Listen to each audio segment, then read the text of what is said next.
రాహుల్ బంధు కాదు, రైతు బంధు కావాలి, బంధు కాదు, రాహుల్ బంధు కాదు, రాహుల్ బంధు కాదు,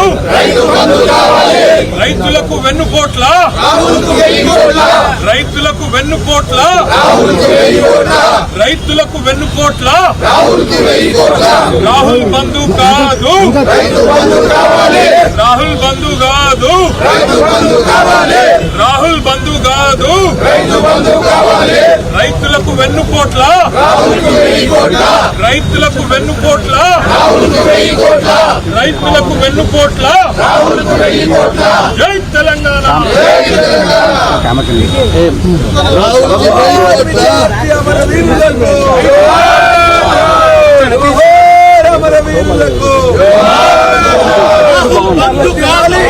రైతు బంధు ముద్దురా, రాహుల్ బంధు కాదురా, రైతు బంధు ముద్దురా, రాహుల్ బంధు కాదురా, రైతు బంధు ముద్దురా, రాహుల్ బంధు కాదురా, రైతు బంధు ముద్దురా. శాసనసభ సమావేశాలకి ముందు ఆనవాయితీగా ఏ అమరవీరుల త్యాగాల వల్లనైతే తెలంగాణ రాష్ట్రం సిద్ధించిందో వారి స్ఫూర్తిని గుర్తు చేసుకుంటూ వారి త్యాగాలకు మరొకసారి ప్రణమిల్లుతూ ఇవాళ మా పార్టీ యొక్క శాసనసభా పక్షం మొత్తం గౌరవ శాసనసభ్యులు, శాసన మండలి సభ్యులు అందరం కూడా ఈ బడ్జెట్ సమావేశాల ప్రారంభోత్సవం సందర్భంగా మరి ఇక్కడ తెలంగాణ అమరవీరులకు, విద్యార్థి అమరవీరులకు నివాళులు అర్పించి సమర్పించి ఇవాళ శాసనసభ సమావేశాలకు హాజరు కాబోతా ఉన్నాం.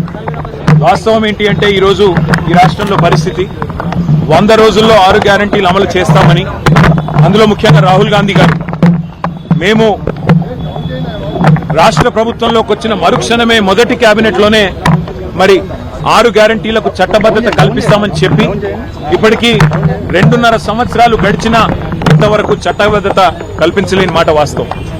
మొట్టమొదటి గవర్నర్ ప్రసంగంలోనే ఆనాడే రాష్ట్ర ప్రభుత్వం చెప్పింది, ముఖ్యమంత్రి గారు సంతకం పెట్టారు, ఇంకా అప్పుడు తమిళిసై సౌందరరాజన్ గారు గవర్నర్ గా ఉన్నారు, వారి నోటంబడ చెప్పించారు.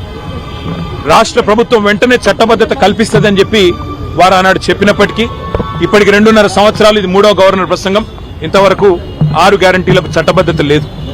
అట్లాగే విచిత్రమైన విషయం, ఇవాళ పంటలు నాట్లేసేటప్పుడు నిజానికి కేసీఆర్ గారి టైంలో రైతు బంధు పడేది, కానీ వాళ్ళ పంటలు కోతలకు వచ్చినా రైతు బంధు దిక్కులేదు.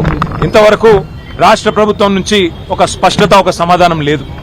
అందుకే రాహుల్ బంధు కాదు, రైతు బంధు వేయండి, రాహుల్ కు 1000 కోట్లు, రైతులకు వెన్నుపోట్ల అని చెప్పి ఈ సభ సమావేశాల్లోనే, బడ్జెట్ సమావేశంలో తప్పకుండా నిలదీస్తాం. అట్లాగే అన్ని వర్గాలకు హామీలు ఇచ్చి మోసం చేసిన ప్రభుత్వం ఇది.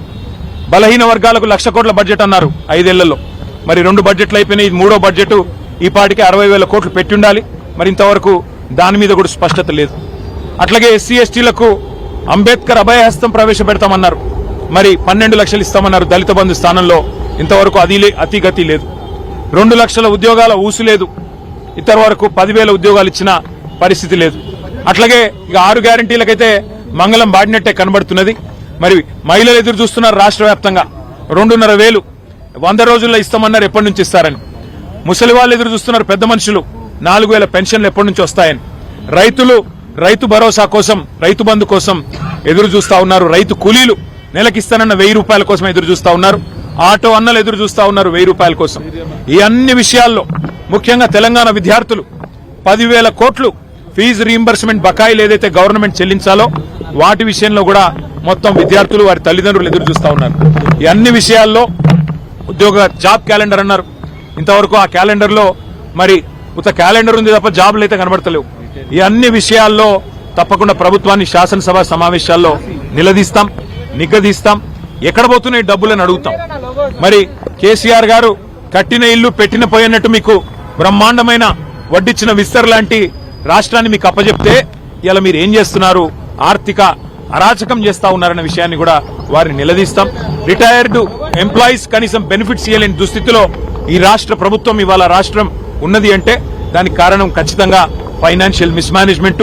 తెలంగాణను ఒక ఏటీఎం గా మార్చి ఏఐసిసికి సమర్పించుకునే దాని మీద ఉన్న శ్రద్ధ ఈ రాష్ట్రంలోని పేదల మీద లేదు అనేది తప్పకుండా రాష్ట్రంలోని ప్రతి పేదవాడి తరపున ఈ ప్రభుత్వాన్ని నిలదీస్తాం. మరి ఈ శాసనసభలో శాసన మండలిలో తప్పకుండా ప్రజల తరపున పోరాడతామని తెలియజేస్తూ థ్యాంక్ యూ.